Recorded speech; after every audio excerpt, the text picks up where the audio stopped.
안녕하세요. 임플란트 타이거입니다. 7월부터 많은 것들이 달라집니다.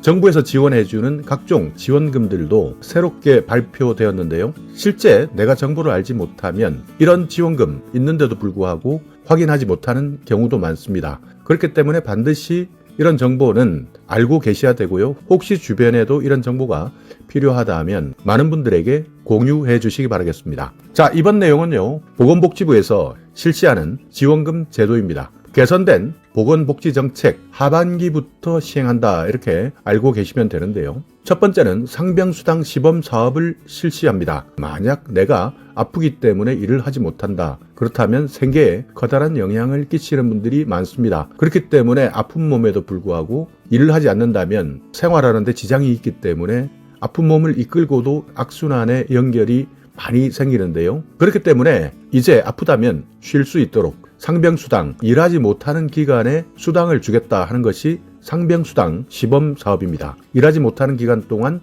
하루 43,960원을 지원해주는 사업, 하반기 7월부터 시작됩니다. 그리고 저소득 지역가입자가 연금보험을 내지 못하는 경우 보험료 50%까지를 지원해드리는 사업도 7월부터 시작됩니다. 그리고 긴급복지지원금을 확대 시행합니다. 그러니까 생계지원금인데요. 기초생활수급자의 생계급여가 아닌 긴급복지지원제도 내에서 생계지원금을 인상합니다. 한시적으로 재산기준도 완화하는데요. 올해까지 한시적으로 실시하는 제도입니다. 그리고 입양대상 아동 보호비를 지원해드리는데요. 위탁가정에 월 100만 원을 지원해드립니다. 또 하나는 지금까지는 저소득층에 대한 맞춤형 급여 안내, 그러니까 복지 멤버십에 대한 안내, 내가 정부로부터 지원받을 수 있는 여러 가지 복지 지원 제도, 지금까지는 저소득층, 기초생활수급자나 차상위계층, 한부모 가정 이런 분들에게 맞춤형 급여 안내를 해오고 있었는데요. 이것을 하반기부터는 가입 대상을 전 국민에게 확대합니다. 그러니까 이제부터는 내가 받을 수 있는 여러 가지 복지 멤버십, 맞춤형 급여가 있다면 전 국민에게 안내 메시지를 동일하게 알려드립니다. 이렇게 5가지 사업이 하반기부터, 그러니까 7월부터 시작되니까요. 여기에 내가 해당되는 정책이 있다면 반드시 상세하게 확인해 보시고 신청해 보시기 바라겠습니다. 자, 하나하나 설명드리겠습니다. 상병수당 시범사업, 전국에서 바로 시행되는 것은 아니고요. 시범사업이 시행됩니다. 7월 4일부터 시행되는데요. 서울은 종로구, 경기도는 부천시, 천안, 그리고 포항시, 창원시, 순천시에서 시범사업을 시행합니다. 그러니까 이곳에 살고 계시는 분들은 만약 내가 상병수당을 받을 수 있는 대상이 된다면 하루에 43,960원, 내가 일하지 못하는 기간 동안 상병수당을 지급받을 수 있는 것이죠. 자, 주요 사례를 한번 살펴보겠습니다. 도입 전에는 학습지 교사 일을 하고 계시는 분인데요. 어느 날 가슴에 멍울을 발견했다. 그렇지만 가정 방문을 빠지게 되면 수입이 줄어들고, 그렇기 때문에 어쩔 수 없이 병원을 가지 못하면서 차일피일 미루게 되었는데요. 상태가 더 악화되었습니다. 그렇기 때문에 병원을 방문했을 때는 이미 다른 장기로 전이되어서 더 많은 시간과 비용이 들었고 업무 복귀를 하는데도 그만큼 더 늦어진 것이죠. 그러니까 생활하기 힘들기 때문에 일을 미룰 수는 없고, 또 일을 하지 않는다면 수입이 없기 때문에 생활하는데 바로 지장이 생길 수밖에 없어서 아프지만 병원 방문을 차일피일 미루었습니다. 그러다 보니 일이 더 커진 것이죠. 그러면서 치료에 들어가는 시간 더 늘어났고요. 비용도 더 많이 들어버렸습니다. 결국 큰 손해를 입을 수밖에 없었는데요. 이렇게 상병수당 시범사업을 도입하게 되면 일을 하지 않더라도, 그러니까 쉰다 하더라도 상병수당을 받을 수 있기 때문에 병원을 갈 수 있게 되는 것이죠. 그러면서 초기에 내 건강 상태를 체크할 수 있고요. 그렇기 때문에 치료도 빨리 받을 수 있고 업무에 복귀할 수 있는 시간도 줄어들었다. 그래서 결국 상병수당, 그러니까 아프면 쉬면서 내 건강을 챙겨야 되는데요. 생활하기 어려운 분들, 이제부터는 상병수당을 받으면서 내 건강을 챙길 수 있는 제도가 시작된다. 그렇기 때문에 아플 때 쉴 수 있는 권리를 보장하기 위한 상병수당 시범사업이 7월 4일부터 6개 지역에서 시행한다, 이렇게 기억하시면 됩니다. 자, 또 하나, 저소득 지역가입자 연금보험료를 지원해드립니다. 그러니까 국민연금 납부 예외자가 있습니다. 그러니까 사업이 중단되거나 실직하거나 휴직하거나 이렇게 되다 보면 소득이 없는 경우가 생기는데요. 이때는 보험료 납부를 일시적으로 면제받을 수 있습니다. 그렇지만 국민연금 납부 예외자라 하더라도 소득신고나 보험료 납부를 재개할 경우에는 보험료 절반을 지원해드립니다. 그러니까 최대 45,000원까지 1년 동안 지원해드립니다. 자, 여기도 예시를 한번 살펴보면요. 자영업을 하시는 분인데요. 지난해 가게를 폐업하고 국민연금 납부 예외자가 되었습니다. 그렇기 때문에 국민연금을 납부하지 못한다면 노후에 대한 소득이 줄어들 수밖에 없고요. 연금도 적게 받을 수밖에 없는데요. 7월부터는 다시 납부를 시작하겠다. 그렇다면 기존에는 보험료 전부를 납부해야 되지만요. 이제부터는 보험료의 절반을 국가가 지원해 줍니다. 그렇기 때문에 내 국민연금, 앞으로 나중에 노후에 받아야 되는 국민연금의 금액도 줄어들지 않는다. 그렇기 때문에요. 1년 동안 최대 한 달에 45,000원까지 12달 1년 동안 지원받을 수 있기 때문에 이런 비슷한 예에 해당되신다면 국민연금 납부 예외자 이렇게 해서요.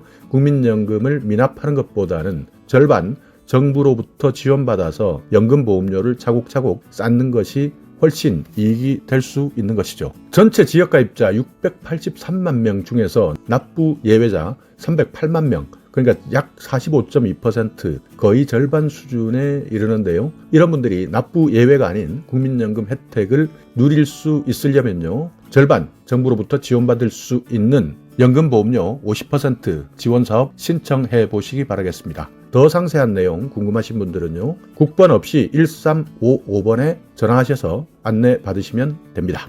자, 또 하나입니다. 긴급복지 지원 제도가 확대됩니다. 그러니까 긴급복지 생계지원금 단가가 현재까지는 130만 4,900원이었는데요. 이것을 153만 6,300원으로 증액시킵니다. 그러니까 지금 현재 기초생활수급자 중에서 생계비를 받는 분들 4인 가구 기준 153만 6,300원을 받고 계시는데요. 긴급복지 생계지원금 단가도 기초생활수급자의 생계급여 기준까지 올리겠다 하는 것이 이번 지원 확대 내용인데요. 재산 기준도 한시적으로 완화시킵니다. 그러니까 올해 연말까지 재산 기준도 완화시키기 때문에 긴급복지 지원 지금까지 신청하셨다가 재산 기준 때문에 탈락하셨던 분들 앞으로 재산 기준 더 완화하기 때문에 지난번에 탈락했다 하더라도 다시 신청하시면 지원받을 수 있다 이렇게 생각해 주시면 되겠습니다. 그러니까 주거용 재산 최대 6,900만 원까지 더 공제해 준다. 12월까지는 주거용 재산이 지금까지의 기준보다 6,900만 원 더 있어도 지원받을 수 있다. 이렇게 판단하셔야 되고요. 생활준비금 공제도 확대됩니다. 그러니까 금융재산 같은 경우에 4인 가구 기준 332만 9천 원에서 512만 1천 원까지 공제 금액을 확대합니다. 그러니까 이만큼은 기본 생활에 들어가는 생활준비금이기 때문에 금융재산이 512만 1천 원 여기까지는 누구나 있을 수 있다. 이 돈은 금융자산으로 보지 않겠다 하는 것인데요. 기존에는 332만 9천 원이었습니다. 이것을 512만 1천 원까지 그러니까 65%에서 100% 수준으로 늘린 것이죠. 자, 여기도 한번 예시를 살펴보면 서울에 살고 있습니다. 3인 가구 외벌이 A씨 3개월 전에 실직을 했고요. 구직활동을 하고 있는데 직장을 구하지 못했습니다. 그렇기 때문에 수입이 없고 생계가 곤란하고 그래서 긴급복지를 신청하였는데 이분에게는 임차보증금 6천만 원을 포함해서 2억 9천만 원 정도의 재산 그리고 자녀 학비, 생계 이렇게 모아두었던 금융재산이 1천만 원이 있었습니다. 그러니까 당초 재산 기준을 적용하면 긴급복지 지원을 받을 수 없었는데요.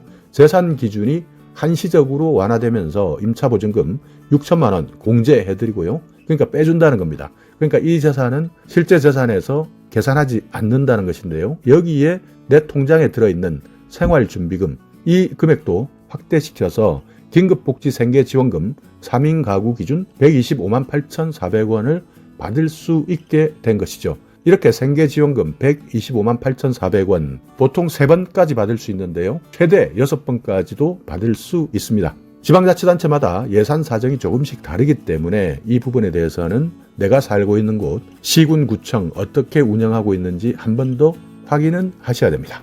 자, 긴급복지 생계지원금 인상 얼마만큼 인상하느냐 1인 가구는요. 지금까지는 48만 8,800원을 드렸는데요. 58만 3,400원 그러니까 19.35% 인상되는 것이고요. 4인 가구는 130만 4,900원에서 153만 6,300원까지 17.73% 인상되는 겁니다. 그렇기 때문에 생계지원금 단가 전체적으로는 16%에서 19% 정도 인상된다. 이렇게 기억하시면 되고요. 가구원 수별 생활준비금 공제율 여기에도 마찬가지 1인 가구는 126만 5천 원 공제를 해드렸다면 194만 4천 원까지 공제해드립니다. 4인 가구 332만 9천 원 여기에서 512만 1천 원까지 인상해드리는 것이죠. 그렇기 때문에 내가 정말 위기 사유에 해당된다, 실직했다, 휴업했다, 폐업했다, 질병, 부상 이런 급작스러운 위기 상황 때문에 생계에 어려움이 있다 하시는 분들은요, 주민센터에 전화하셔도 되고요, 보건복지상담센터 129번을 통해서 긴급복지 지원을 신청할 수 있는 것입니다. 자, 입양 대상 아동 보호비 지원도 7월 1일부터 시행됩니다. 입양 전 아동의 안전한 보호를 위해서 보호비를 지원해 드리는데요. 입양 대상 아동을 보호하는 입양기관 위탁가정에게 한 달에 100만 원을 지급해 드리고 있습니다. 맞춤형 급여 안내 복지 멤버십 서비스가 확대 시행됩니다. 지금까지는 사회보장급여를 수급하고 계시는 분들, 그러니까 기초생활수급자부터 차상위 계층이나 한부모 가정 이런 분들에게 맞춤형 급여 복지 멤버십을 안내해 드리고 있었는데요. 올해 9월부터입니다. 전 국민에게 확대합니다. 그렇기 때문에 내가 받을 수 있는 복지 서비스가 있다면 과거에는 내가 직접 알아보고 신청했어야 되는데요. 올해 9월부터는 이런 서비스가 있을 경우에는 먼저 안내해 드린다. 지금까지 안내해 드리지 않았던 모든 국민에게 확대해서 시행한다는 겁니다. 9월부터 전 국민에게 확대해서 시행한다. 그렇기 때문에 이제부터는 몰라서 받지 못하는 사람이 없도록 하겠다 하는 것이 앞으로의 방향인 것이죠. 안내를 받을 수 있는 급여 여러 가지가 있습니다. 생계지원의 분야에서는 생계급여를 받을 수 있고요. 주거급여도 받을 수 있습니다. 에너지 바우처, 이동통신요금 감면 이런 것들도 안내받고요. 자녀 같은 경우에는 아동수당이나 교육급여, 고교 학비 지원 사업, 노인 같은 경우에는 기초연금, 노인 맞춤 돌봄 서비스까지 안내받을 수 있습니다. 자, 이렇게 하반기부터 바뀌는 여러 가지 정책, 몰라서 지원받지 못하는, 그렇기 때문에 꼭 알고 신청하셔야 되는 분들은 이런 정책의 변화들이 시행되니까요, 잘 기억하셨다가 내 생활에 적극적으로 활용해 보시기 바라겠습니다. 자, 오늘 영상 여러분께 조금이나마 유익한 정보가 있었다면요, 오늘도 구독 그리고 좋아요 부탁드리겠습니다.